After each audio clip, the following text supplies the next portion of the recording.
5, 4, 3, 2, 1. On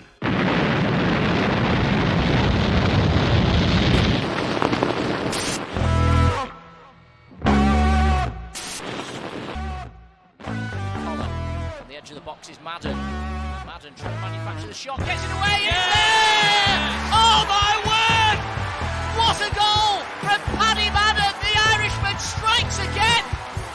And is that the goal that's going to send Stockport County back into the Football League? I don't have to pretend to like Carabao for another year now, so I'm happy. Well, right, though. Why not have a delicious slice of Papa John's? You can't go wrong with hot cheese, but blimey, those lads have had a bloody good go. Hello and welcome to the Scarf War, the weekly show that takes a sideways look at all things county with your regular helping of news, views, and most importantly, opinions.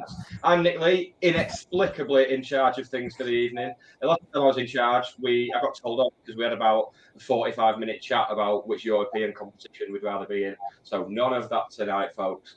I say I'm on my own, but it appears that I'm joined by Russ Johnson after all. Russ, how are you doing, mate? Yep, happy to be here, mate. Come back off my holidays, just for this. And the Leicester game yesterday, It's got to be done, hasn't it? Got to be done. Our guest for tonight is a long-time friend of the show. It's everyone's favourite fabric fancier. It's Ben Walker. Ben, you all right, mate? I'm very well. Nice introduction, and thank you for not calling me a shirt nonce. That's what I normally do. Yeah, I thought I'd mix it up, mate. You've got to keep people guessing, haven't you? Good to see the Romania shirt as well, and the regular listeners will be delighted that we. This old thing, I didn't think anyone would notice. No one knows anything about the Romania shirt, do they? But we're going to hear some very good. We're going to have some very good shirt chat later on, aren't we? We're going to find out what's new to the collection.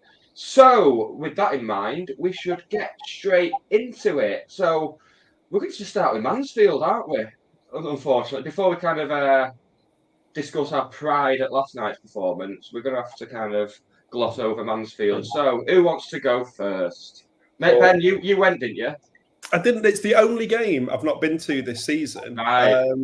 First game since February I missed. I was at my parents-in-law's 50th wedding anniversary. So, my opinion on this is worth very little, other than it takes some doing to take the lead in the 53rd minute and be losing in the 56th minute.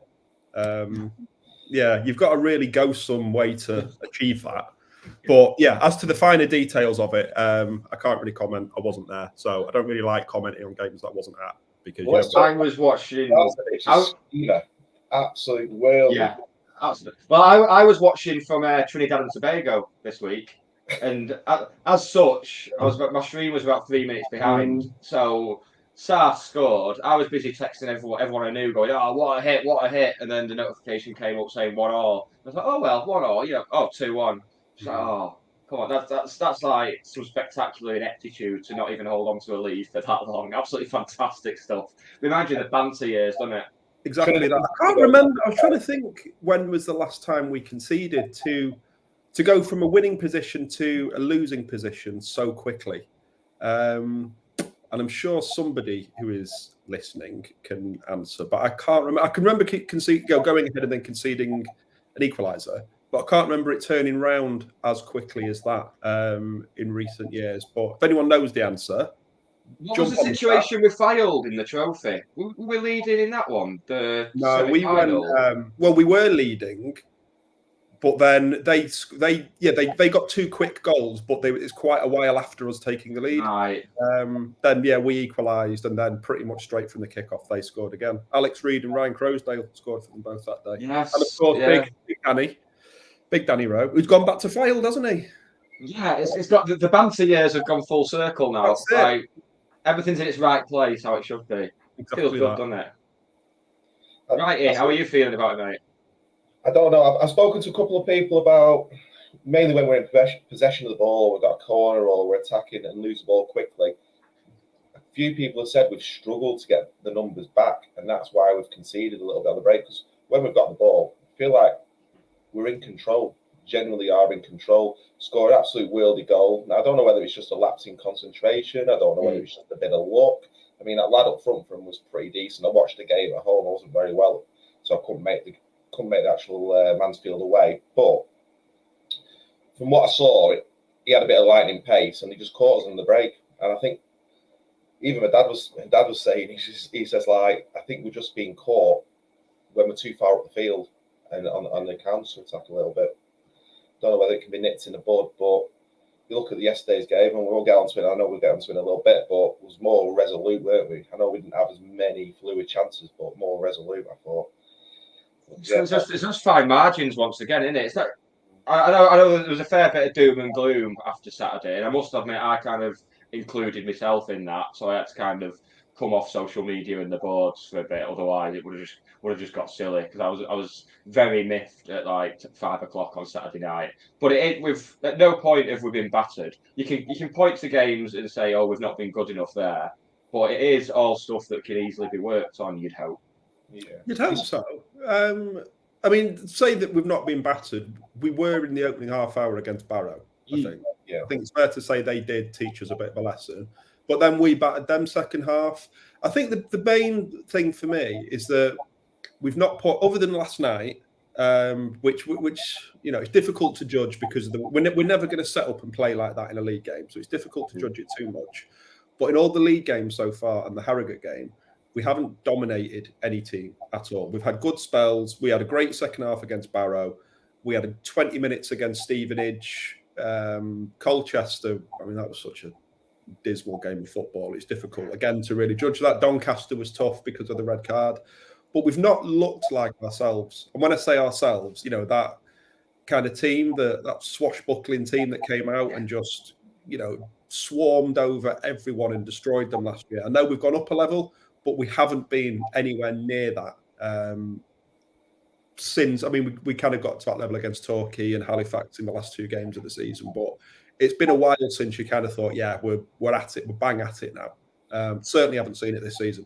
Ben, would you say that Dave Charles not found his 11 yet that he can entrust in implicitly, or do you reckon he's kind of? I would imagine. I think that you kind of assume that the first 11 they put out on the opening day of the season is for, barring any injuries, which I don't think we had any, is the first choice 11. But then we saw big changes off the back of that going into the second game, and so I don't know. If he doesn't know what his best 11 is, then I don't know. Is it too simplistic to just say why? Why don't you know your best 11? But then on the other hand, is the concept of the best 11 a little bit outdated now? There's 5 subs, so we've got a squad of 18 on a match day. So the 11 doesn't really matter. It's more about a 14 is probably more important than 11. I think we probably know what our best 14 is, or certainly our best 16. Yeah. But yeah, I'm almost certain that we haven't had a consistent, well, we haven't had the same 11 on consecutive games this season. We've had red cards, which is our own fault. We've had injuries, which are not our fault. But yeah, I'm not sure we do know what the best 11 is yet, which isn't ideal. Do you play your formation that you want to play, and then fit the players around that, or do you think to yourself, right, well, these are my best 11. What formation do I play to these 11? It's a few people will ask me that one as well. It's a bit like, well, he must have a certain way and style of playing which he's worked for us, hasn't it? And maybe it is. No, yeah, I mean, I'm the wrong person to be asking. I'm not I've no tactical knowledge or anything like that. But that's it from Ben. We will see Ben again. Yeah, I'll just move on. But I don't think we have a formation, or we changed it at the end of last season where we kind of Torquay, we kind of had about 6 midfielders on, and we just swarmed over everyone, and we looked fantastic, and we got back to that old county that I talked about. So yeah, whether we have a set way and we have to have players who learn it, or we have multiple systems which flex, and even within the same game, we don't see one rigid formation. It changes whether we've got possession, whether we're defending, whether we're attacking, whatever we're doing, is what you'd kind of expect a high-performing modern team to be doing. They can take on multiple roles and play multiple ways. But as I say, I just don't think we're firing at that, 85, 90% of that level that we were at last season. We're way off that yet. That's an interesting comment, what Mark's just put in now. He says the 3 games we haven't lost, the 3 games that Crankshaw has started. Now, there's an argument as well for him to start every game, and I was quite excited to see both Hippo and Crankshaw both play because they're both quite explosive players, aren't they? And I thought it was nice to see him fit in the same team working together. So, but again, it can't just be down to that, can it? You know what I mean? But it is an interesting thought. No, there's a lot of there's loads of comments that we need to buy another striker. We need to buy another striker, and that's our main problem. And I think that we could do with another striker. It's not happening for Quigley at the moment. I don't see Jennings being anything more than a backup or a cut player. Wotton's, seemingly in the first 14, if not the first 11. Obviously, we've got Paddy and we've got Crankshaw to support that. But we scored in every game, other than Leicester. We've scored in every game we've played this season. So I don't think scoring is necessarily the problem. You can always score more, of course you can, but I think we've conceded in every game as well, other than Leicester, and that's the main problem. That if we're conceding, we're then having to put pressure on everyone else to go and score at least 2.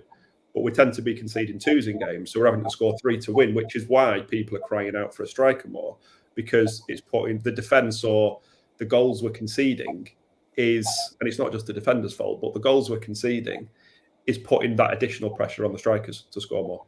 Yeah, I think I'd like to see us get the settled defence in place first and then kind of build from there, because you're always going to be at risk. Because on Saturday, we looked shit scared every time we had to do a bit of defending. We looked absolutely terrified. And part of that will come from just a change of person. I know, obviously, Horsfall was like the big marquee signing for the defence, but he played left centre-back in a 4 last season.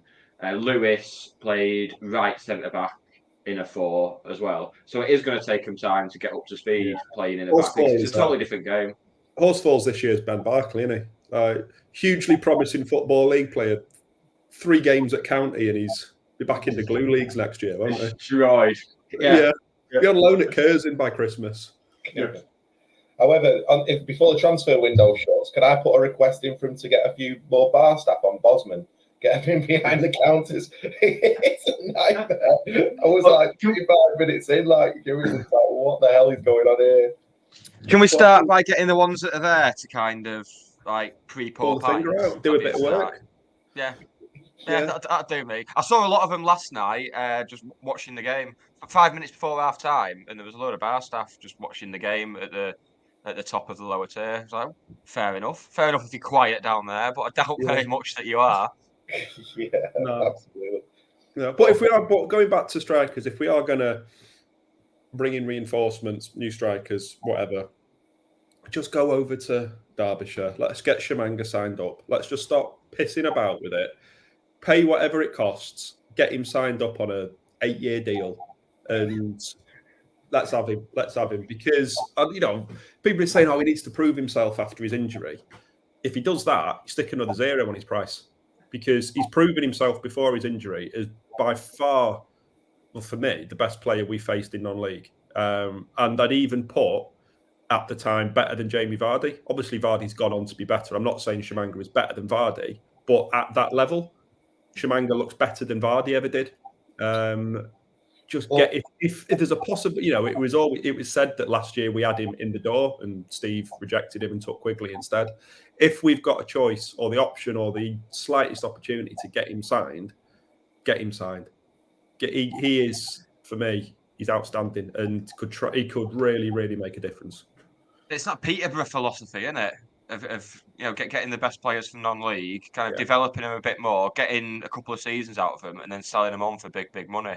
Yeah, which I think is what we're trying to do with the likes of Lewis, especially. I think that's what they're going for. But I mean, a signing like, I know it's a big ask given it's just a one division jump basically. But I mean, what a signing that would be. What I think it'd do to galvanise the fan base. So I would absolutely love to see that. Love it. I mean, that's what we're crying. I mean, if we do have to sign a striker, I know there's been a lot of talk of Cole Stockton, who Morecambe are asking for silly money for. He's got a year left on his contract and they want $500,000 for him, which is absolutely bonkers. But from what I must admit, I've not seen a lot of him, but from what I have seen, he doesn't seem to be that striker with pace, which is what we're kind of missing in the forward line. We've got plenty of strikers without pace at the moment. We don't need another one. without pace, do we? Yeah, absolutely. Yeah, I mean, they've all got the strengths and everything. Every striker we've got has got the various strengths, everything. And I know there's this kind of thing that we maybe trying Crankshaw up there because he's got a bit of pace, and apparently he's been trying to bulk up during the summer and everything with that in mind. But yeah, just a bit of. Because I mentioned last week, Southam Hales doesn't seem as fast in League Two. Like I know you said last year, Ben, he's basically comedy fast. He's like a cartoon. It was like a cartoon, wasn't it? Watching him at sometimes when you kind of he'd start off 15 yards behind, like a left back or something, and then the ball would come, and he just like, where's he gone? Like, how's he done that? But, the game we're not playing in the same way as we were then, so we don't get to see it as much, which is a shame because it was a bit of a spectacle to see that. But yeah, with Crankshaw, for me, he's not a striker in the kind of the classic sense of the word. He's an attacker, and he's someone who can float around and kind of have a bit of a free role in attacking positions. He can go for either wing or kind of just pick up. It's a bit of a cliche to say pick up loose balls and that kind of thing, but I don't see him as a number 9. He's more of I don't know what number he would be, but he's a kind of support player to the attack or part of the attack as opposed to a striker. He's a miscellaneous attacking non-striker. Let's go with one of those. As I like to call it. Yeah. One of those players. Yeah. That's my favourite type of player. That just those where you can't pin down what exactly the position is. Footy manager just has every position going, like except goalkeeper. Like Nicholas Alexanderson. Great stuff. Yeah, why am I the one saying good stuff? Good stuff. Sorry, good stuff. Yeah, thank you. Russ has one catchphase on here, and I'm the one saying it. It's absolutely disgusting. It's worth pointing out with Mansfield as well. They're a side. At this point last season, their fans were saying the same thing we've been saying over the past week. I saw a lot of. Obviously, you always see a bit of mental overreaction online, but I saw people saying we're going to be in a relegation battle. Can we just agree that we're going to nip that in the bud straight away? A relegation battle is not going to be an issue. No. Yeah. Well, going back to my thoughts on a bit of jeopardy and a bit of drama, I'd rather have a relegation battle than a mid-table comfort. I don't. Day is better than the season being over in February. I want to get to April and May and not feel like I'm on the verge of a nervous breakdown because it took it out of me last year. Just one season. I don't mind it every other year, fine. But this year, I'd take third bottom as long as it's secured by February. Well, we've done quite well for end of season drama. The last season we didn't have something riding on it, kind of going into the final weekend. It was 2015-16 when Jim first came back. We kind of had a very outside chance of the playoffs under Jim, when we beat Hensford on the Saturday with Odejayi's late goal. But every season since then, it's either been a playoff. Well, it's been consistently a playoff or promotion going into the final game, which is what you want, really, isn't it? I mean, in terms of jeopardy, I think we completed it with when Spennymoor scored. I think that was like maximum jeopardy. That's the type of thing like. When people say, "Oh, why do you like football?" You show them that, don't you? Yeah, but there was still a game left to go. If that had happened on the final game, I'd agree with completed it. There was still a little bit too much. Wasn't just quite down to the wire, was it? The wire. Just no pleasing you. There's not. I'm difficult to please. Aren't we all? Does anyone have anything that's not been said about Mansfield before we move on to last night? No. Put it aside. Does anyone have any personal slights on the Mansfield as a place? Oh, many. There's many things. Let's not dig into that little pot of history. But yeah, my wife's family are from Chesterfield, and obviously, if you know the history between Chesterfield and Mansfield, in the relatively recent history, it's not a particularly popular place. So I'll keep those views to myself. Don't send any of our Nottinghamshire listeners, do we? I hear people from Africa hold concerts for people in Mansfield. Yeah, it's a true story. Oh god, yeah. I was kind of glad we didn't have a full week after Mansfield to kind of stew over things. It was good that we had last night to look forward to. But with that in mind, if we're going chronologically, I saw both of you in Basque early on. Lovely, yes. lovely pie, courtesy of Andy. 8 days a week, fantastic chicken. Pig pies. absolutely banging. Had a couple of pints, and then I bumped into Clint Boone coming out of Basque as well. Had Can't have it all, me, though, can you? well, I know. I thought as soon as I saw the Leicester team, and then I bumped into Clint Boone, I thought, oh god, it's going to be a bad night. This, but onto that, looking at the teams, I can see why. Well, obviously, we could see from the result, kind of that it was the right decision to play that team. Obviously, Jennings scored the winner last round. Some players who'd impressed against Harrogate got a chance and everything. But looking at the amount of rotation we'd had, and then the team Leicester put out as well, you do start to fear the worst, don't you? £173 million worth of talent on show, or in our case, not on show. And Yannick Vestergaard. Yeah, he's huge, isn't he? He's vast. Yeah. It's a shame we didn't kind of get in behind him, because I've seen Milk turn quicker than him. Yeah, could time it with a sundial, couldn't you? Yeah. Absolutely bonkers. I think. Speaking about it to a mate last night on the way home about the team, and obviously no one expected that team. Everyone expected Paddy, Sarcevic, and everyone to be in the starting 11. But I think he stayed pretty true to the starting lineup at Harrogate. A couple of changes, but I think from what I can remember of Harrogate, by and large, it was fairly similar. Are we just at the point now where we have a Carabao Cup team, who is ludicrous as that is for a 4th division team? And in one respect, if that's the case, then fair play to Challoner for sticking by the players that, I know it's only one game, but sticking by the players that got us into the Leicester game. You could say like Jennings and Lemonade Evans, and I suppose even Jaros came in for his first time against Harrogate, and all the kind of the fringe players. They won the Harrogate game, so it's their reward that they should play against Leicester, no matter how big it was for the fans, and no matter how much Paddy wanted to play it, or Sars or anyone else. That, yeah, fair enough. They won that game. It's their team. It's their cup team. So fair enough. I had a little bit of I don't know. I think I put a bit more thought, as in like I'm thinking Challoner's done this on purpose. Maybe done a bit of a rotation and then bring on the big guns after 60 minutes, so-called big guns, and then try and win it from 60 minutes on it. Because with the 2 substitutions of obviously 3 substitutions, Quiggers, Wooden, and Sarcevic, I thought he's bloody going for it. He's going for it after 60 minutes. He thought warm down a bit. Then they start bringing on like Madison and a few other. You think yourself, oh god, right. You did notice after a couple of minutes of Madison being on, he got absolutely nobbled by James Brown, and I just thought, yeah, you're not going to Qatar, are you, mate? That's your World Cup over with.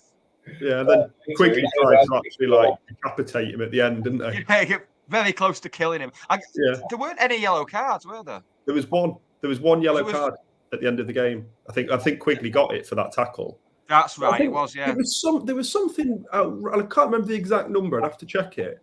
But it was something like there was only one offside in the whole game or something. Yeah. That just shows how disciplined our defensive line were. Yeah.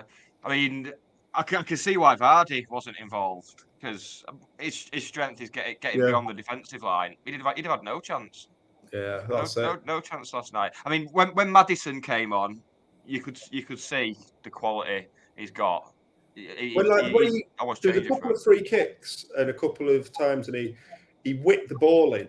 And you're like, how do you kick a ball like that? And how do you make a ball move in that fashion? It's incredible to watch. And you could see it, not just with Maddison, but quite early on, their speed of thought and their ability to ping, a first time 30-yard pass, and then the receiver chest it down and another 30-yard pass. And you don't see stuff like that in the Panorama or League Two.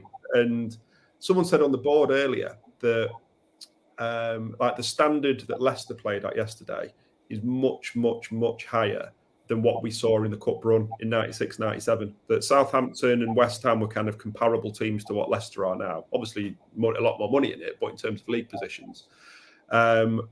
But the kind of individual skill and everything, I think the Premier League is a much higher standard than what we saw in the 90s. Okay. I agree with that. I think the point you made there was the speed of thought. I generally thought that was one of the main differences. I think it was just the right pass to play, these little cute passes, and the speed of thought and the quickness. That was the only difference I found. I didn't think there was too much more else.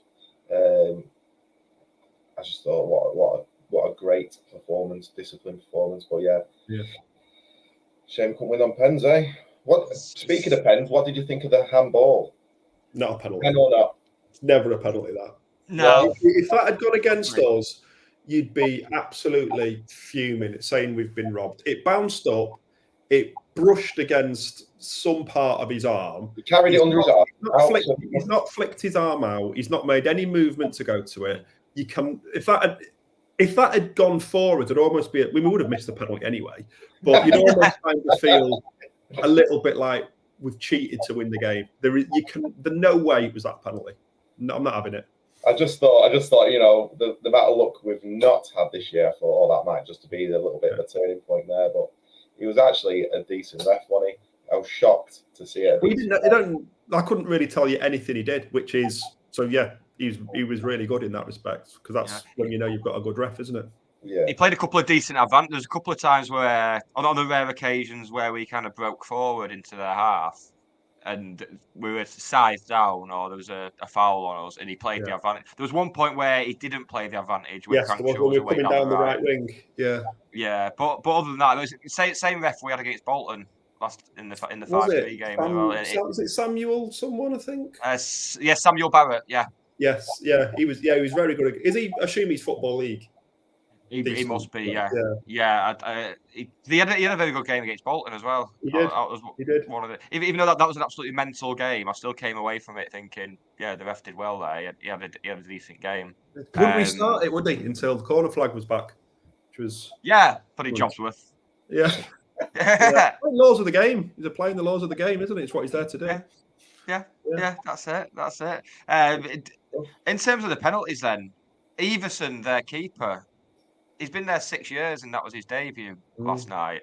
Which that's still something about modern football that just blows my mind. This having a third choice keeper, because I think, if I remember rightly, Everson came through the academy at Man City. I think they signed him at 15, 16, so he counts as a homegrown player. Similar to how City have got Scott Carson now. Yeah. And they had, obviously, was it Richard Wright? Richard Wright, before that, and Stuart Taylor as well. And Alex Manninger was at Liverpool a couple of years ago. Not that long ago. Had, Lee Grant, didn't they? Lee Grant, It's the third choice keeper, And Heaton. They've got Heaton, which is a double whammy Tom Heaton, because he's also club-trained. Liverpool signed Andy Lonergan, didn't they? Yeah. From Rochdale or something as the third choice. That's the dream, that. Premier League third choice keeper. Just get a dick around playing football every week with your heroes in training. Never have any responsibility. You might get called upon once every 3 years for an early round Carabao Cup game. But other than that.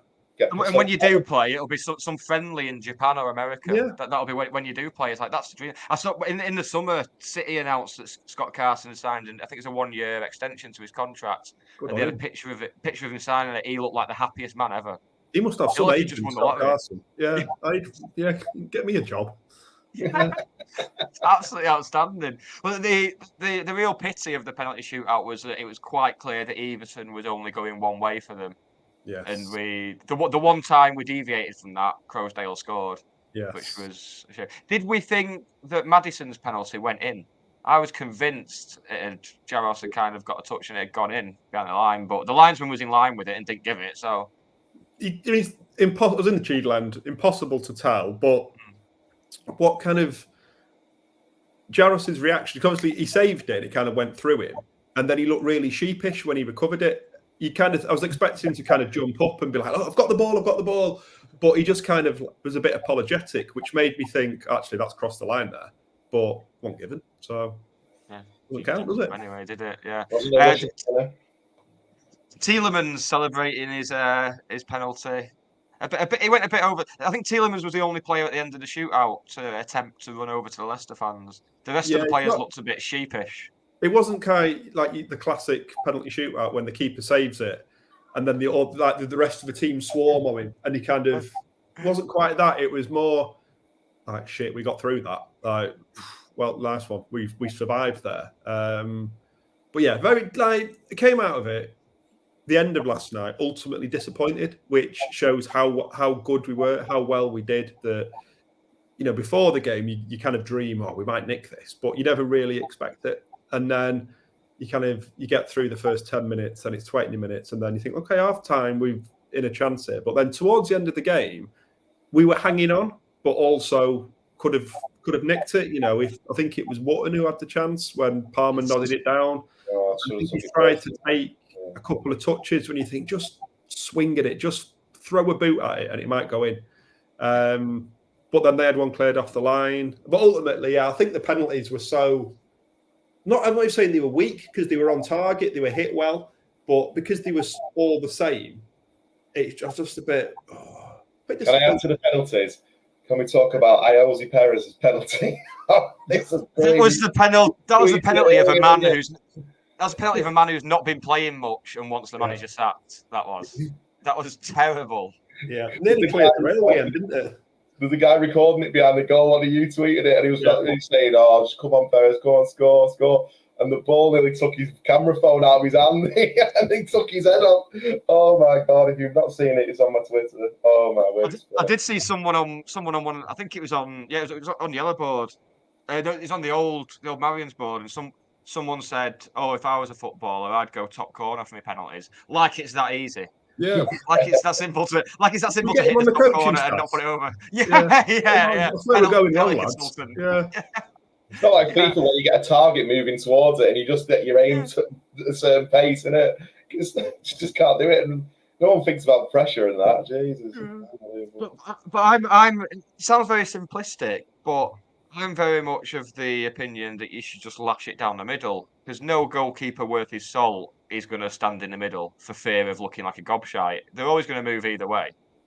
For me, like everyone's saying we should have brought Paddy on last night, which, you know, maybe we should.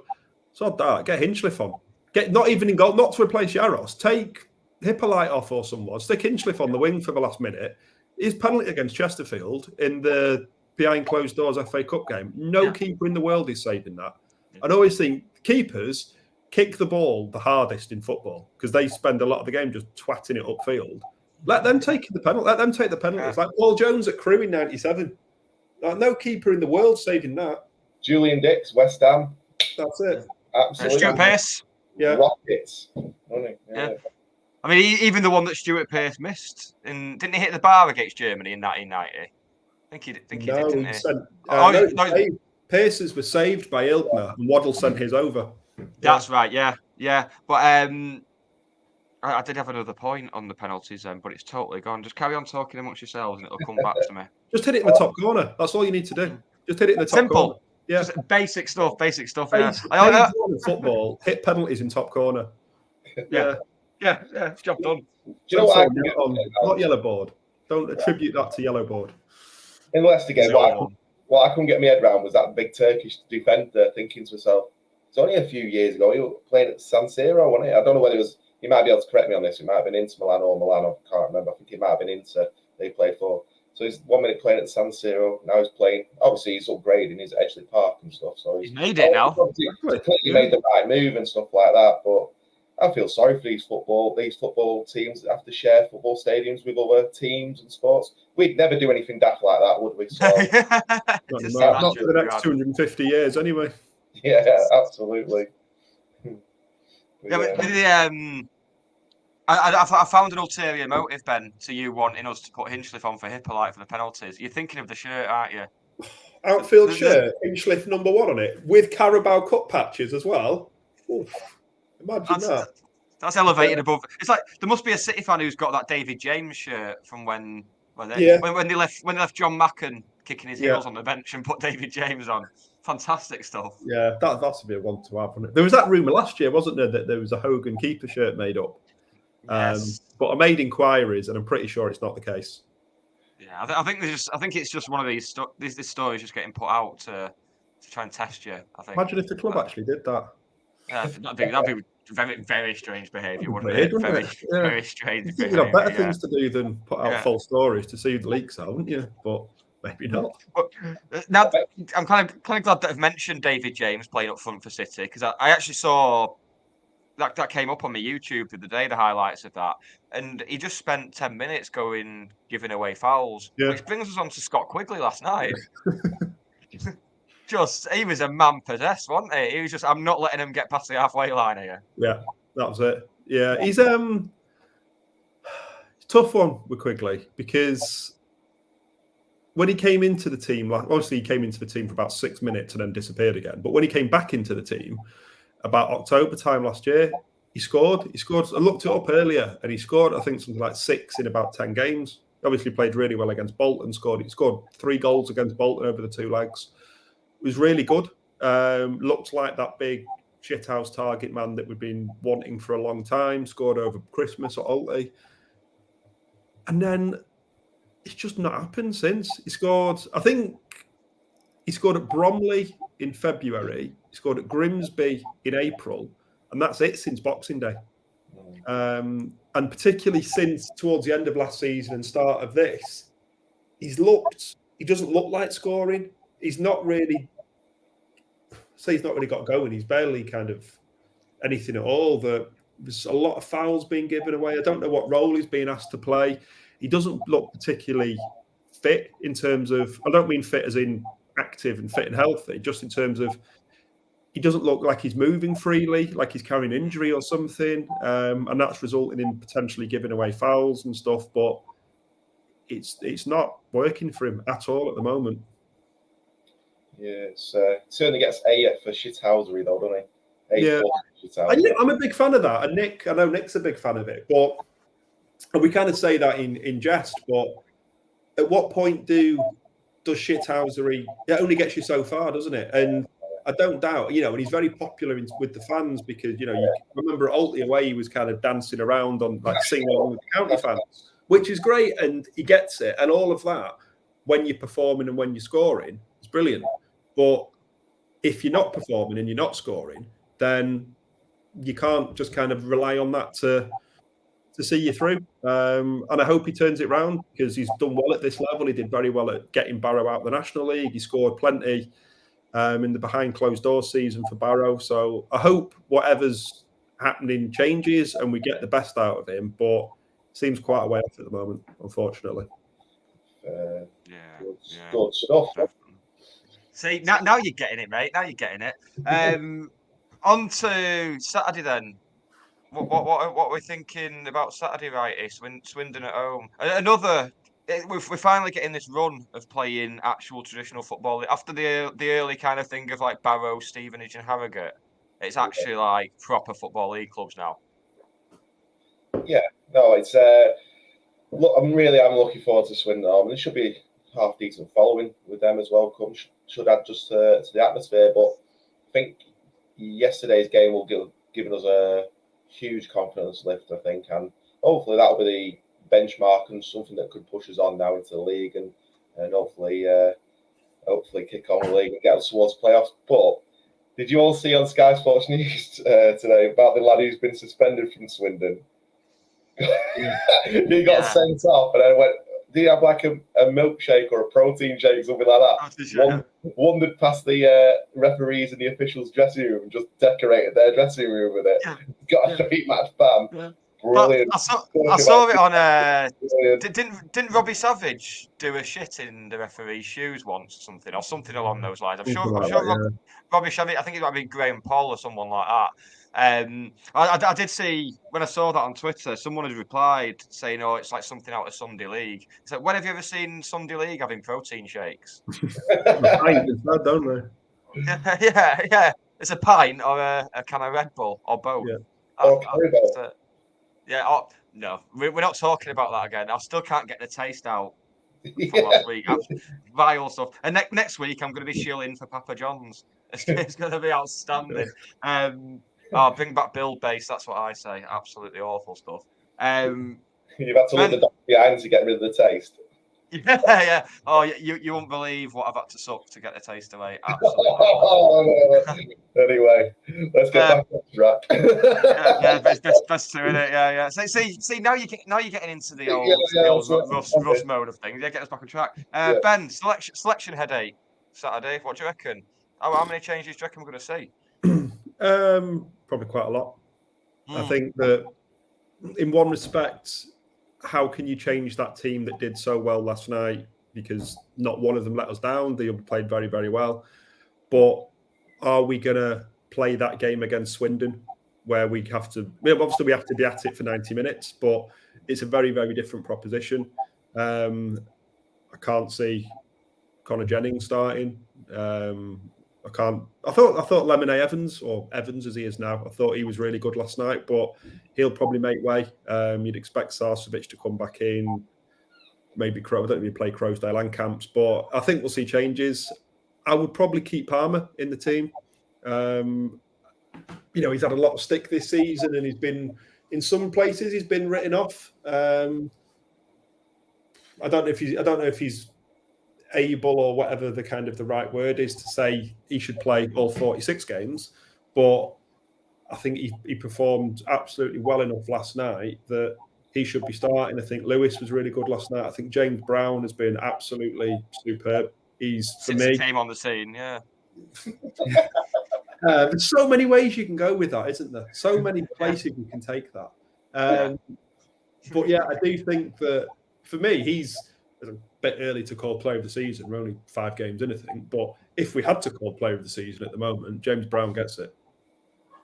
And especially considering with Brown, he was kind of brought in to replace Minihan as this competition for Southern Hales, and the way he can just slot in on the right side of a back three, it's just absolutely invaluable. There was a moment last night in the first half. In the first half, when they were attacking over by the pop side, and I don't know who it was, but you could see they wanted to swing it in, and you could see a mile off the county player was just going to kind of be sucked into like the trickery, and he'd skip past him, but he just held on. He just held back and said, "Right, come on then, come and beat me." And he just shielded him out, got the ball back, and put it out for a throw in. And his attacking kind of abilities, and he's very happy to kind of maraud forward. And what I like about him, he's very vocal as well. He's constantly on at people and organising and making things happen. He's excellent. Really, really impressed with him. Confidence to come into an established side like that and just be straight at it. Yeah, and I assume he's a fairly young lad. I don't know how old he is. He's probably early 20s, but yeah, to have all of those attributes, well impressed. Yeah, my mate Thomas is in here now saying get right in the team, he'll do bits. No chance. I think 10 games is the best time to judge on that. I think really. Give it another 5, and then we'll see if you get in a game right here. Where do we see these comments, Nick? I can't see any. I feel like I'm missing out. On the right hand side, you should have comments and private. I've got a chat box at the bottom, but it's just totally blank. There's no comments loading. Yeah. That's weird. Yeah. To be fair, I've got my just log into on your phone and put it there. And if I refresh, I'm probably going to leave the room, aren't I? So I won't do it. Yeah, probably. Yeah. That's see great. I can always what you want about me. I can't see anything. So are you watching it? Have you got it on in full screen? Is that your issue? Got it on full screen on the streaming software that you sent through. Take it off full screen for a start. Then what's that behind you? Is that like a tapestry of all little clippets of your football kits? It looks like a tapestry. Like, you got all like little football kits and like little snips. Someone sufferably wanky art picture that I got from Copenhagen from a gallery. Yeah. No, I can't see the comments, so feel free to see what you like about me. Well, they have been doing anyway. No, they often do. They're actually very insightful as always. The comments I'll go through a few them. Ryan Moore says needing a striker. Yeah, someone willing to run in behind. If we are going to sign a striker, that's what it should be. John Billsbury, long-time friend of the show, like yourself, Ben. Lovely man. I think we've been outpaid, absolute hero. What a lovely fella. I mean, if only we were all like him, and I include myself in that, then it'd be a much nicer place, wouldn't it? Yeah, much nicer. Maybe this country won't be in the state it's in if we had a few more John Billsburys. I think we've been outpaced. Everyone we've lost to has looked faster to think and act. Absolutely. Andrew Hotwood at Mansfield, the pre-poured pints. So we can learn something from Mansfield as we're learning there. Oh, I tell you what, there's one thing we do need, and I don't know if you, Ben, or yourself, Nick, did you go to Doncaster away? I did. Did you go and have a beer in the Wait, where they had the DJ and everything going. Did you not see that? No, that's yeah. They had a DJ station going. It was absolutely class. So everyone's outside having a beer and stuff, and having a bit of a boogie to some like 80s, 90s retro, bit of retro music and that. And it was absolutely class. What I did see, which really reassured me, so I got into Doncaster about 6 p.m. on the train, coming from Leeds, and walked into town to go meet someone, and walked past a pub at probably 6:10, and it was full. You know, you couldn't get anyone else in there. Karaoke booming, 6 o'clock on a Tuesday evening. That's Doncaster. I remember seeing something similar at Rotherham when the Tommy Rowe game, when we won 4-1 there at Millmore in 2008. Arrived in Rotherham early, Tuesday afternoon, and there was full-on disco lights, karaoke, and the place was booming. So South Yorkshire, obviously the place to be on a Tuesday afternoon. Have you ever seen that video that did the rounds on Facebook a few years ago of a pub? And that was Doncaster, wasn't it? It's got to be. It's got to be. Yeah. Yeah. Doncaster or Rotherham, it has to be. Yeah. I'll send it you later, right? You'll absolutely love it, mate. Yeah. Yeah. Make sure you've got your laughing boots on. Because you'll hear for that. Right. So after Swindon, then we start our journey to Wembley in the auto glass, auto windscreens, Johnston's paint, whatever else it's been called since then. What was it called when we were last in the Football League? Johnston's paint, I think. Johnston's LDV vans. We've had that in the past. LDV vans, of course. Yeah. Was it Johnston's paint when we dropped out? I think so. Yeah, I think LDV vans was when we dropped down from the Championship. Yes, I think it was LDV vans then. Yeah. Then Johnston's. And has it been anything? Oh, then it was the Checker Trade. The Checker Trade, of course. Yeah. Of course. I can't believe I've missed that one. And I think it was also the leasing.com trophy as well. Leasing.com. Yeah. Christ. So they've got all the big names, and so they've kind of carried on. You've gone from car windscreens, you've gone for van hire, like comparing traders and stuff, and now it's Papa John's. So it's always something inedible. But you know what, right? This trophy is obviously kind of this is the build base of the cup competitions for most fans this year. But the money on offer for it is ridiculous. Apparently, you get, I don't know if it is widely publicised, but apparently you get 20k just for entering it, and then you get 10,000 per victory and £5,000 for a draw. Whereas in the Carabao, I think for us beating Harrogate, we got 5k.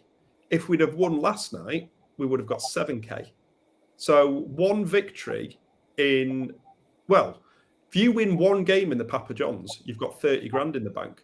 And it would take you to get to probably round 4 or round 5 in the Carabao Cup to earn the same amount. I think it's the final total's only about 150k or something like that to actually win for the Carabao. I know it's an entry into Europe. Hold on, Nick. Yeah. Don't get too excited about which European competition we're going to get involved. But Don't start this again. You can see why that particularly Championship clubs don't bother with the Carabao Cup, because their main objective is not to win. They're not going to win the Carabao Cup. So their objective is probably to get into the Premier League. So they can see why they instantly throw the kids out, because there's no money in it. There's no money in it at all. There's more money in the Papa John's. So there we go. That's blown my mind, that has. Yeah. Quite often things get said on here that blow my mind, but not in a good way. And they're normally said by me, to be fair. But in this case, that's absolutely... But it's a good little... Obviously, we touched before on the size of the squad and having a specific cup team, basically. But, you know, it's a chance to get to Wembley, isn't it? Who wouldn't love a day out at Wembley? Well, that's it. You know, and I think Peter Ward said a few weeks ago that... asked him about like the Football League trophy or whatever it was called. Do you care about it, you know, as a player? And he pretty much said not until like quarterfinals, semi-finals, and then you think actually we're a win or two away from Wembley here. Let's start. Not that we don't try or anything, but you know, let's really give it our main focus here. Whereas in the early rounds, similar to us, it's a nice to have. If we beat Port Vale on Tuesday, nice one. We all want that to happen. If we lose, don't think anyone really cares, do they? At this point, it's a strange setup as well because I need to double check before we play it actually, but I think so. It's three points for a win, and is it not 2 points for a win on penalties? Oh, God, And then Can you not there's just draw? something very strange about it. Can you not just draw a game? Nope. No. No draws allowed. We go in American. Excellent. We've pretended it's the NFL. Yeah, it's a really strange one. But it's kind of when they come up with when the bods in power kind of come up with a new rule, they always go, well, let's try it out in the out in the auto glass. You know what I mean? Yeah. So that's what's happening. But I'm pretty sure you get two. I think it's 3 points for a win in 90 minutes, 2 points for a win on penalties, and I think you get a point for losing on penalties as well. Tremendous. I may be wrong. Like school sports days these days, you just get a medal for finishing last. Yeah. Well, we're going to give a medal to everyone. Absolutely. Parents, come on, you can have a medal as well. Yeah, let's give Wool. We're going to have a dad's race after the last night. Like, what's wrong with it just being a straight knockout tournament? Like, if it was us v Port Vale next Tuesday, and it was like a classic, there's 32 teams or 64 teams in the competition, and you win, you're through to the next round. You lose, you're out. That's good, isn't it? That's for me. That's what a cup competition should be. It's not. What other cup competitions have like group stages, Champions League, or like the big European competitions? Not many domestic. The Champions League's changing. Have you seen the changes to the Champions League? There's not many domestic competitions that have group stages. So why do we have to persist with this for the Papa Johns? Get it back to straight knockout with the bottom 48 clubs in the league. Get rid of the kids, the under 23s or whatever they are, and have it as League One and League Two teams, and whoever progresses through the draws. Maybe keep it North and South. That's fine until the quarters or the semis. Or an old school cup competition, and the two winners who progress through the tournament get to the final at Wembley, and that's what it should be for me. It seems like there's this aversion at the moment for like an unseeded cup competition. Like the Champions League's the same. It's so artificial. Like all the teams kind of getting kept apart. Yeah. Just imagine just they did the normal Champions League. And I know Russ is going to be really annoyed now because we're talking about the Champions League. But I don't care, mate. You're on holiday. Get a grip of yourself. I'd rather be in the Europa League though, Nick, wouldn't you? Or the Conference League. That'd be better, wouldn't it? I'd start with the Conference League, win that. And then build up to the Europa. Channel down. He's going to remotely. He's going to go. Satellite's going to fall out of the sky somewhere. He's log it in right now, isn't he? But yeah, like just imagine they did like a straight Champions League draw, and you got like Real Madrid, Bayern Munich, Man City, and PSG just in one group, and just be like, that's more like it. Of course it is. Yeah, let Sheriff Tiraspol get to the final for like a really easy route against like BAT Borisov and Ludogorets and all this kind of stuff. Let the big teams eat themselves. Yeah. If the final is, I don't know, like that Bodo Glint against someone else, brilliant, good. It's cup competition. Look at the draw. You've just mentioned so many obscure teams there. It's like a half man, half biscuit song. It's brilliant. Yeah. I think if it ends a draw in these cups, I think we should just like both keepers just have an egg and spoon race. Yeah. And that's it. Just have done with it. Or just have like interfaith gladiatorial combat on the pitch after, just like that sort of it. So group phase, Mark Rockbank, as always, is our main head for rules and just the actual stuff that we don't tend to look at before doing a podcast. So group stage, if scores are level, then penalties are taken immediately without extra time. Winning 2 points for the winners and 1 point for the losers, which is absolutely bonkers. It really is. Just, of course it is. It's like a charity event. It is, isn't it? Yeah. Oh god, it's absolutely diabolical. But it's what allocate? Have we got? Is it 1,000 tickets we've got for Port Vale? I don't think it's going to be an issue getting one for that. If that's there's a lot of the kids haven't been anywhere like that in the past, but I'll probably go. I don't really want to, but I feel obliged. The plus side I can see for me is at least he's going to get minutes into legs that are probably in need of it, aren't they? So he can get match sharp, match fit. That's probably the plus side for it. I don't know if I'm trying to scrape the barrel out, but It's just a bit annoying that we've got this historical rivalry with Port Vale going back like 30 years or so, and then the renewal of it is going to be just in front of no one, and the people who are there aren't going to be bothered. It's just a shame, really. But it's another competition to go at. It's another competition to play one of our 86 midfielders and get them all some match fitness. So more power to it. Also, Papa John sleeve patches, but potential for Papa John sleeve patches, but I don't think we are from. I think we're just sticking to Carabao ones, unless we get a plum FA Cup draw.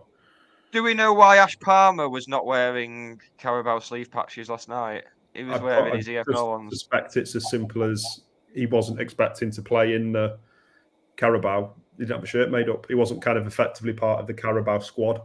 Like we talked about having a Carabao team. Yeah. I don't think Ash was part of it. Is the easy option. Maybe he did, and I don't know, he had a nosebleed before the game or something, got blood on it. I don't know. But I suspect he just wasn't. Shot himself. Could have done. We've all done it. Especially when he's allegedly. I suspect he just wasn't kind of part of the Carabao squad, wasn't envisaged to play, and we didn't have a shirt made up for him. You see, I'm very glad we didn't have the embroidery last night as well. Well, we're on shirts. Only time that is acceptable for me, it should be a final, is the only time it's acceptable. Now that the semis of the FA Cup are played at Wembley, potentially you could get away with it because it's at Wembley, but no other occasion, except testimonials and kind of stuff like that. Yeah. No other occasion should you be allowed match embroidery on a shirt. Certainly not. It's kind of a step down, isn't it? It's a step down from like letting the Sun sponsor you in FA Cup. Yeah. And that, honestly, when we played West Ham the other year and we had the match embroidery, and I think we said that it's one step away from having the Sun sponsor us, which is kind of what a lot of the non-league clubs do. If we got United, we wouldn't do this. So I'm getting myself wound up about something that's never going to happen. So. But if we got United, what we do. If we got United or Liverpool or one of the big games and we chose to be sponsored by the Sun, there's not a chance I would go to the game. I would be absolutely disgusted with the club. But we're not going to do it, so it's fine. So stop getting wound up about something that's not going to happen. Yeah. But the embroidery looks when Sutton did it. Final, doesn't it? Looks like the final, but you don't want to. If you have it all the time, it's like anything. If you have something all the time, it devalues it, doesn't it? Of course it doesn't. It's like when Sutton played Arsenal in 2017, like non-league team got to the 5th round of the FA Cup, like brilliant. They've got Arsenal at home, amazing. Like the whole country was rooting for them, and then they come out with the Sun on the front of the shirts. Fuck off! Like, I hope you lose. I hope you get battered tonight. And then that fat donkey Wayne Shaw getting paid to eat a pie by the Sun. Well, that was Paddy Power, wasn't it? I think. Was it Sky Bet? It would have been Padders, surely. You would have. Yeah, it sounds like something they do actually. Yeah.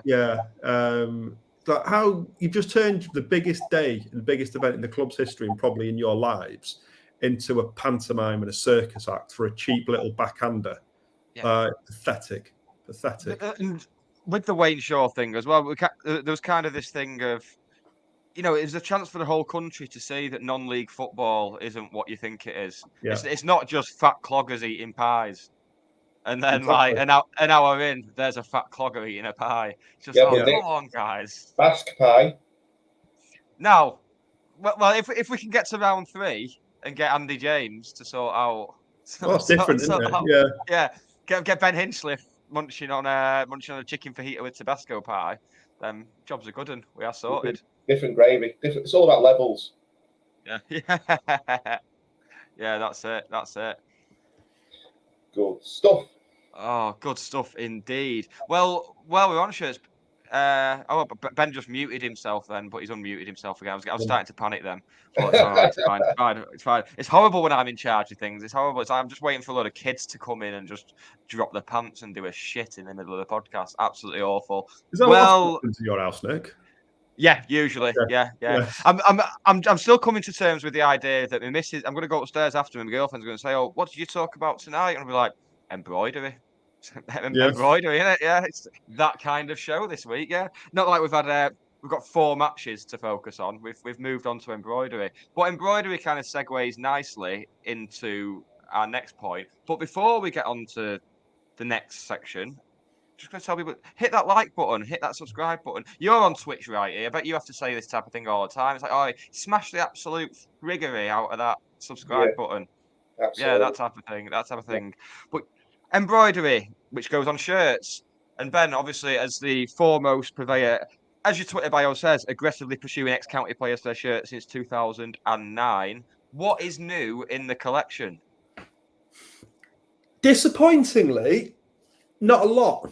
I'll say not a lot. I've probably got about 8 this month. But so I've done quite well with shirts from last season, kind of the champions shirts. So I'm all ticked off and happy now with multiple home, away, and third shirts, plus Hinchliffe's greenkeeper and Luca Ashby-Hammond's pink keeper shirt. So I'm well stocked up on those. In terms of historical stuff, I've got some more Wembley 2008 shirts. So I've got Proudlock's long-sleeved blue shirt to go with his short-sleeved blue shirt and his green keeper shirt, all Wembley issued. And I got Conrad Logan's black keeper shirt with the Wembley detail, which we never actually wore because he wore the green one, but even still, nice to have. So I think over the last month or so, that's it. It's been really quiet. I had a really good summer. Got loads. I got Gary Dicker's Wembley shirt. Got some really nice big bundles. Probably got about 30 or so over a summer, which was really nice for the collection. But other than that, fairly quiet. But yeah, fairly quiet, I'd say. You must have like a warehouse where all these are kept, surely. Not quite a warehouse. To be honest, most of them, people always say, "Oh, I'm going to come and like break into your loft." Do it. There's nothing up there. Just Anne Frank. The vast majority of them. Yeah, she keeps guard. That wasn't me. Can we just, if you're watching, clip that. That wasn't me. The vast majority of them are kept in storage, in a storage unit. I've got about 450 odd in total. I've not counted them for ages. And there's probably 420 of them are in storage. There's kind of the new stuff stays at home, and until I get round to storage next time, and I bring the odd one back to wear at games. But generally, there's nothing here, so feel free to break into the loft. It's just kids' old stuff, which you're very welcome to. There's a nice German tapestry painting on offer behind you, though, isn't there? Yeah, I mean, yeah, go take that with you if you can get it through the door. It's huge. Yeah, excellent. Yeah. Well, contrary to what was said in the match day programme and the review of the evening at Basque, you were involved in that with us, weren't you, Ben? You wouldn't have thought so from reading the programme, would you? No, but so. Contrary to popular belief, there's people going round thinking, oh, there was light-hearted, like on-stage chat, but who was helming that? Who compared that light-hearted on-stage chat, Nick? Who was it? Because from what I remember, the event ran for about 2.5 hours, and I was probably on stage for about 1 hour and 45 minutes of it, give or take. Yeah. You wouldn't really think so, would you? Yeah, not that matters for recognition, don't really care. But, yeah, well, you've got my recognition. I've recognised you. Yeah, thank you. I mean, also, what did you introduce me as? Go on. Everything. Yeah. The final. Well, I was building up, and the final one was polyester paedophile. So someone told me to say that. It might have been Mark Smith. I can't remember. It seems like that sounds about his level. Yeah. So someone did suggest that. So on that momentous evening at Basque, and once again, thank you to Phil Brennan for asking us to do that, because we really enjoyed it. It's always like county legend speed dating. You can't argue with it. But there was a bit of a revelation there from Keith Briggs, wasn't there? Well, regarding a start off the shirt. But what's the latest on that? You don't look too happy about it. It's fiction. It's not true. I chased him up on it. Why would anyone do that? So, he's half right. So, yeah, Keith Briggs came up and we're chatting through his county career and mentioned the Hardiker game, City 2-1, March 2002. And I pulled out Glyn Hurst's long sleeve shirt and said, unfortunately, this is not John Hardiker's shirt. And Keith said, oh, no, I've got it. And sorry, what was that? Well, can we just stop the evening, everyone? Stop the music. Like, what was that? He's like, oh, yeah, I've got John's shirt at home. I was like, say that again. He's like, no, I've got John Hardiker's City shirt, it's a County shirt that you wore in that game at home. I was like, right, we're talking after this. Like, right, can we finish now, Nick? I want to go and talk to Keith. And then, so I went and sat with him, and he's like, I'm pretty sure. I was like, now I've said it, I'm doubting myself, but I'm pretty sure I have. So anyway, I messaged him a few days later. Play it cool. So I messaged him a few days later.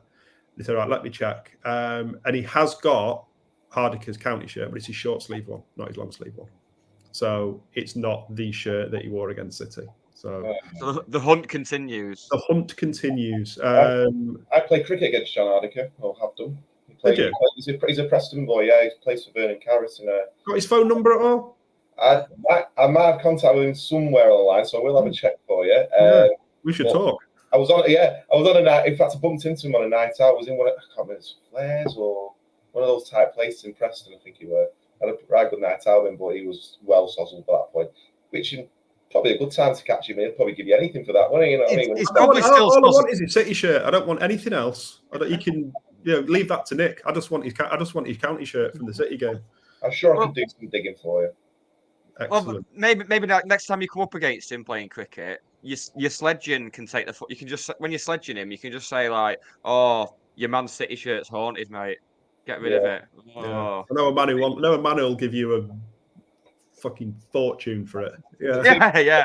The two people I used to play cricket with was obviously John Hardiker and Andy Priest as well. He used to play for Thornton Cleavers. That was another one he used to play against. I had a good chat with him after the Chorley pre-season friendly game. Had a good catch up and a chat with him, but yeah. Well, on the note of shirts, and just for a little bit of audience participation, I don't know what the prize is, but I'll come up with something. If you've got get a picture of your best, anyone who's listening, get a picture out now of your best county shirt you've got in your collection. Tag myself and the Scarf Bagara War in it on Twitter. Do it right now, and we'll pick a winner, and we'll give you something from my storage room full of tat. Not going to be a match one shirt. Don't get too carried away. But there's something up there I can give to you. So yeah, we now know that Chris Adamson's cycling shorts have gone as well. They've gone. They were given away. So yeah, tag at County Shirts and at County Podcast. Is it? That's correct. Yeah. On Twitter this evening, in the next however long the show's on for, and I will pick a winner who's got the best county shirts in their collection. And if I haven't got it, I'll probably mither you so I can have it off you as well. So what we might do, we'll give him till like 10 o'clock, I think, because we're getting very dangerously close to wrapping it up. I say dangerously close. It's not dangerous, is it? It's not as dangerous as having Anne Frank guarding a load of county shirts. Come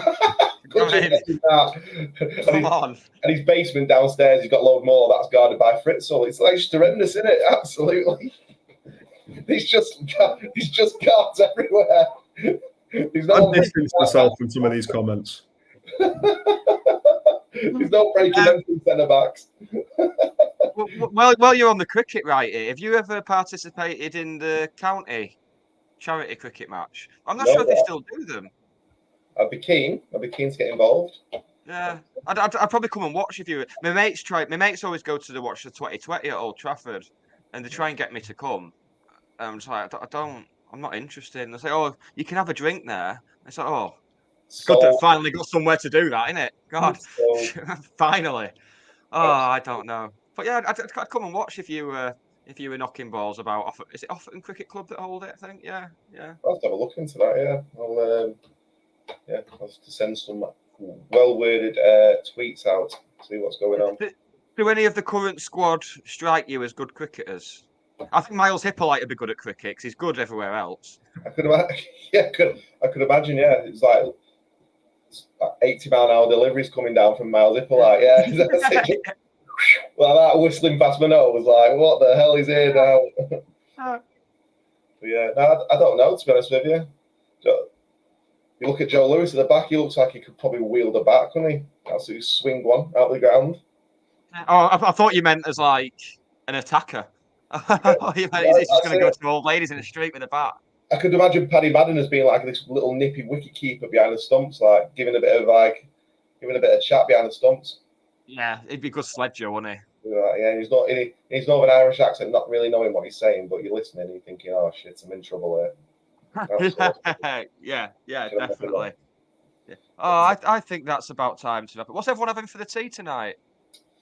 Has everyone had theirs already? I did. I had a burgerism, which if you're not familiar with it, the finest. Burgerism? Yeah, very good. Yeah, exceptionally good burgers and wings from a place in Salford, I think.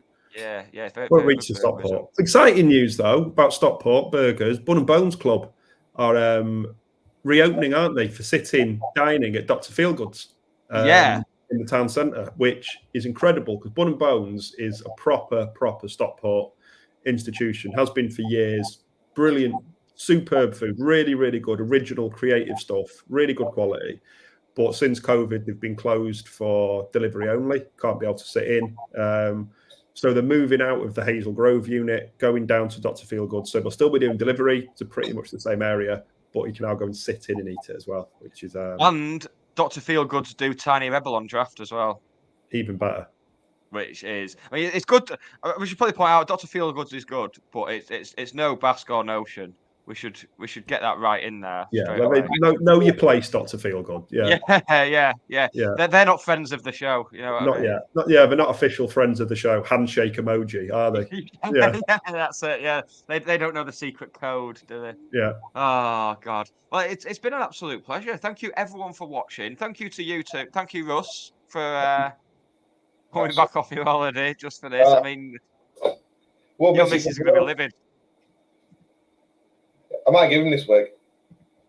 Yeah. Oh, you should do. He'll love it. I don't think it's quite grey enough. I tried to get a bit more grey in it, but yeah, I don't think it is. So. But yeah, listen. Russ, as we all know, Russ is an absolute sucker for a prop.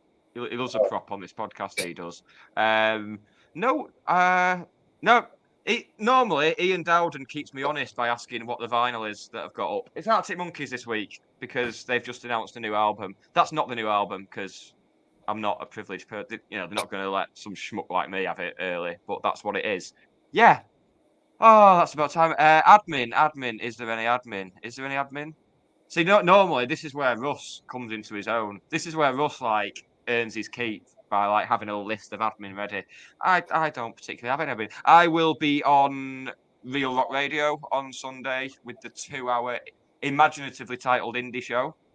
So that's something to look forward to if you're into that type of thing. Other than that, I didn't write any admin down today. I didn't have an intro written until about 5 minutes before we went on air. So you've got to take what you can, haven't you? Right.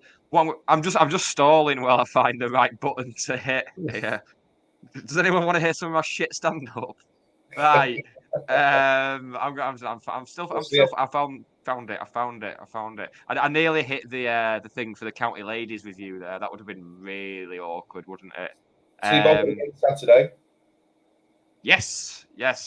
Probably in Basque beforehand again, because that's become the haunt of choice. And it's quicker to get a pint in there than it is in the Armoury. I've not been in the Armoury since it's been done up, but I don't think I will be now. I think I usually have a few Heineken Silvers in the Basque. Work my way down to Old Ladies. I have a few in there. Is it Old Ladies or Our Ladies? And then work my way to the ground. Old Ladies is a very different thing to Our Ladies, I think. Old Ladies is more of a different night out in Edgley. Yeah. That's more of a 11 o'clock walking down Edgley, is it? There we go. There's the Old Ladies. We all. Yeah. Well, Ben, thank you for joining us. It's always a pleasure, mate. Good to be here. Good to be back. Enjoyed it. And Russ/Righty, thank you for joining us as well. Both of you stay on, and I can say thank you to you both in person, then, and we can slag off all the listeners, which is always really, really good. We don't slag you off, really. We're very nice to you all because we really appreciate it. See, I have to be the nice one now. Normally it's Russ who's the nice one, but I have to kind of step it up. I'm horrible, really. Ian Dowden, though, has message. I've got the comments up now asking what's the LP because he was taking a photo of his shirt. And he scored a bicycle kick in it. We've got the entries are flooding in now. So we've got Classic County with his Ribeiro original rugby top, which I'm a big fan of. We've got friend of the collection, if not friend of the show, Andy with his match worn Barry Conlon 2010-11 home shirt. We've got Classic County. You can't enter twice. Classic County, back off. Ian Dowden with his 94-95 Super League home. And I'd really love that people have just kind of run upstairs and go, where's the shirt? Where's the shirt? Get it out. Need to send a photo to some man on the internet. Yeah. I did notice that our numbers had dropped dramatically like the last 20 minutes. I was talking. I bet these people like, with so many injuries as well, like falling up and down stairs trying to get like to the shirts and stuff like that. So I'm going to say, at the moment of those entries so far, the front runner, you've got 94-95 replica, Barry Conlon match worn, Ribeira rugby shirt. I would rather have the Ribeira rugby shirt, but the front runner so far is Barry Conlon's match worn home from 2010-11. So everyone, you've got an hour and 45 minutes to tweet at County Shirts and at County Podcast with something to beat Barry Conlon's match-worn home shirt from 2010, 2011. I'm just looking at a picture of that Barry Conlon one, and I never thought it was possible to smell a picture. Yeah. Just, comes with a free breathalyzer as well. So yeah. You can imagine him, he used to play for County and then kind of go home and sleep in the same shirt, not shower. Turn up the next week still in the same gear. Yeah. I recently rewatched the Sunderland Till I Die documentary. Yeah. In that, Darren Gibson has a bit of a drink driving arrest and stuff in it, and all through it all, I was just thinking it's Barry Conlon. I don't know if it's the accent, the shaved head, but just everything about it screamed Barry Conlon. Free fall. Yeah. With big dreams, but who could not back it up. Right. Oh, it's tea time now. I'm having spicy meatballs and spaghetti. If anyone, who eats the tea at quarter? Maybe it's just because I've got two little kids, but I have my tea at like 5:15 now. Like, who eats the tea at 8:30 at night? It's weird. When I was a kid and I lived at my mum and dad's house, tea was at like 5:30, 6 o'clock. But now, because I don't get home until about 6:30ish. So especially tonight, I've not had a chance to do something beforehand. And my girlfriend finishes work quite late as well, so we tend to. I find that if I eat about 5:30, then when I go to bed, I'm lying there starving again. Like, bearing in mind my build and everything, I'm a bit of a fat bastard, really. It just doesn't get piled on. Yeah, the thing is that like, I used to be like could eat anything and would be like a rake, but now I'm getting to the point where I still eat loads, but I'm just getting fatter. Like, it's what happens to everybody else now. Like, this is what it's actually like. You can't just eat what you want whenever you want and not do any exercise. That it actually catches up with you and you get fat, and bald, and old. Okay, I'm not. Lockdown did me in. I just. Well, since I've been on this podcast, I've lost about a stone in sweat with this wig on. So it's actually served a purpose as well, you know. And the viewers have probably lost a few brain cells as well. So everyone's had a good night out of it. Right, I am going to wrap it up. I've got to find the button again now because I've been looking through the comments. Oh, God. Come back, Russ. All is forgiven. Right, thank you, everyone, for watching. We will be back from 7 next Wednesday with all the reaction to the Swindon, the win over Swindon and the Johnston's Paint Trophy win over Port Vale, and I look forward to who are we playing the following Saturday, gents? Anyone? Wimbledon at home. AFC Wimbledon, then Tranmere on the Friday night, and then Harrogate at home, I believe. There may be another Papa John's thrown in there for good measure somewhere, but they're the next few Saturdays or Fridays. I'm particularly excited for Tranmere just because I'm going to get there very early in the hope of bumping into Nigel Blackwell from Half Man Half Biscuit. That is my plan. I'm just going to keep circling the ground until I bump into him. On that note, folks, we will see you next week. Cheers, lad.